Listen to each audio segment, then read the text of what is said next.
Mortgage holidays are coming to an end. Let's have a look. Hello everyone, Florian.Heise here and welcome to another episode of HeiseSays. Grab your stein of coffee because I'd like to have a look at this article from ABC News, which is discussing the end of mortgage deferrals and what's happening now. Now yesterday or the day before, I did a video in which a viewer sent me a letter they'd received from AMP. I suggest you have a look at that to see just, well, the impact it's having on some people. And I spoke to John Adams and he mentioned Martin North is receiving the same thing from his viewers. People are reaching out, they're starting to receive these letters. So the banks are, well, the holiday's over, guys. We're starting to see the impact of this. And a few things that we need to, well, think about. Is this going to lead to forced sales in the property sector? It really, well, you know, we looked at other videos where housing is overheating now. You've got builders who are turning back work in the first recession we've had in 28 years because the government is just stimulating that sector. And then you've got other people who, you know, their opportunities, their businesses are completely shut down. They've lost their job and they're picking whether to pay for power or food on a weekly basis because through no fault of their own often. And now we're seeing these holidays are coming to an end. So let's have a look at this. For 6 months, people with mortgages have been able to pause repaying their loans. The offer made by Australia's banks to their home loan customers temporarily stopped what is normally the biggest expense for many households.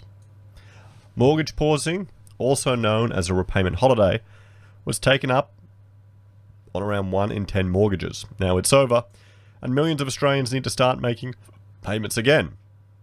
What happens next is uncertain. So, Mad March. To understand the issue, let's go back 6 months ago in mid-March. The pandemic crushed the economy almost overnight. Well, see, this is the thing, guys. It was our government response. We intervened. The government locked down the economy over fear of the illness. That needs to be remembered. This was a choice. Swathes of businesses were forced to close to stop the spread of the illness, and huge numbers of newly unemployed people queued in front of Centrelink offices. And we had a look this morning just at the number of people. Before this pandemic hit, nearly 20% of Australians couldn't even scrape together $2,000. Couldn't even scrape together $2,000. And the scary thing with that is if, well, you have an emergency and you can't get the $2,000, you know, it can be a perpetual loop of poverty. You know, they'll go to payday lenders or this or that. With the New Start payment for unemployed people below the poverty line, and the Morrison government at the time knocking back calls for a wage subsidy, the immediate concern was how millions of Australians would keep a roof over their heads. The bank stepped in to offer a 6-month pause on mortgage repayments. I mean, okay, now the author is making it sound like Daniel. It's making it sound like the banks are the good guys. Now, maybe it's just the cynical, bitter old bastard that I am. The banks are not doing this out of the kindness of their hearts. They're doing it because they want the hit to property to be slower and drawn out because it's all theirs. It's their assets. They don't want to run on property, guys. They don't want to run at all. So it had the double benefit of providing security for the 8 million people who rent homes in Australia, many of whom live in properties where the landlord has a mortgage on an investment property. Well, they've got the eviction moratorium.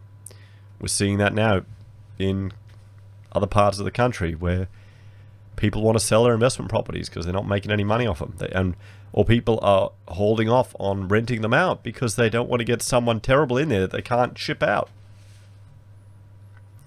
I can say to anybody who is individually concerned about their mortgage, there is assistance that banks can provide already, Anna Bligh, Chief Executive of the Australian Banking Association, said on March 20. Anyone who is concerned should not hesitate to call their bank. The pause to mortgages was given out generously and taken up quickly. For many customers, it was as simple as responding to an email. Did you get an email from your bank, guys, offering you a mortgage holiday? The most recent August figures from the banking regulator APRA showed that 9% of housing loans worth $160 billion was still on hold. For small business loan, the proportion was higher, at 16.2% worth $53 billion. And that was slightly below the peak level, as some borrowers had already resumed payments or repayments. I'm just thinking back to, I mean, because I can relate to all of this. We had our business loan, we had the car loan for the car, we had the scanner loan, you know, and I'm quite happy I've managed to, you know, get that burden off our back, because I don't even want to imagine the stress I'd be under if we had all of it. You know, if I still had the office, I still had all the staff, I still had, you know, I was running around right now and then, boom, it just came to a halt. Fortunately, in the construction industry, a lot of it has been still going on. And some of the sectors we've been working in haven't been hit. We don't play much in the multi-res, so we haven't copped it. But other people, imagine if you had all of that. You know, you had the office, you had the staff, you had all these other costs, and you were doing multi-res.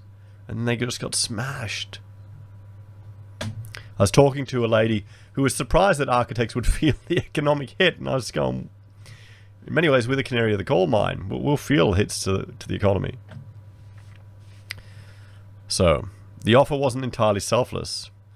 The banks prevented a fire sale of housing by overstretched investors and didn't have to incur massive losses due to surging defaults and bad debt write-offs. There you go. They're not our friends, guys. They're not our friends. The repayment holiday also simply added the interest to or extended the terms of the loan.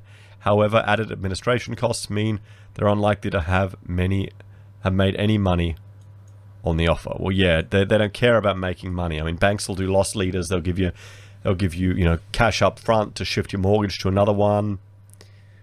They just want to stop that fire sale, that plunge in property. And now you can see, you know, before we had the RBA testing a 40% fall, and now Westpac are predicting a 15% rise. So we're starting the mortgage machine. Having created a time bomb, policymakers and banks now need to defuse it. Since March, New Start became JobSeeker with a generous $550 a fortnight supplement. A massive program called JobKeeper kept millions paid via a wage subsidy to employers. Both are now being wound back. Gold Coast-based financial advisor Simon Enger put his mortgage on pause at the start of the crisis. My wife got stood down from work, and given the uncertain environment that was ahead, at that point in time, there was no government support. I thought it was a great strategy to put my mortgage on pause, he said. I knew that we'd be right for a period of time, so I mean it was manageable. But I guess that you know as... What? I knew that we'd be right for a period of time, so I mean it was manageable. But I guess you know you're always looking for ways to mitigate risk as much as possible. Many people did as he did, pausing their loans because of uncertainty about their situation. Support offered by the JobKeeper and JobSkeeper programs started after mortgage pausing became available, and could explain why 1 in 5 people who deferred their mortgages actually kept making repayments. In July, banks announced a 4-month extension to the deferral program beyond its planned September end date, but warned it wouldn't be automatic, and that any customer who could afford to start repaying their mortgage or business loan would be expected to do so. Banks can't kick the problem down the road forever, NAB Group Executive for Personal Banking, Rachel Slade said. Can't they? Well, they got to learn something from the government. Can they kick the can down the road forever, guys? It can't keep going forever. Well, but the question is not if it doesn't need to go on forever. It just needs to go on longer than our lifespan, or longer than the politician's term in office. That's it. That's it. Could they kick it down the road until the next election? That's the real question. Let me know what you think in the comments. Extending a deferral is only really an option when there's certainty about returning to a sense of income to repay the debt, she explained. Otherwise, really, the customers are just deferring an inevitable outcome, and in fact, the situation they may find themselves in later on is worse than they're facing today. Well, that would be a good lesson for our entire government. Well, for probably our entire interventionist economic system, where they're afraid of even having any recessions, where recession is seen as a bad thing, cleaning out of the non-competitive companies.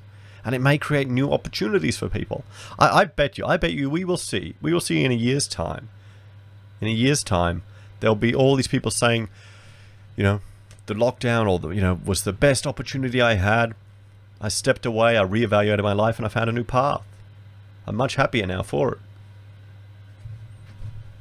I'm sure a lot of you could share stories where similar things happened to you, where you went through tough times and came out at the end in a better situation. But sometimes that's hard to see when you're in the midst of tough times or despair. The number of staff dealing with hardship cases and customer queries has been increased at all banks, and institutions have been proactively contacting customers to find out their intentions as to pausing periods.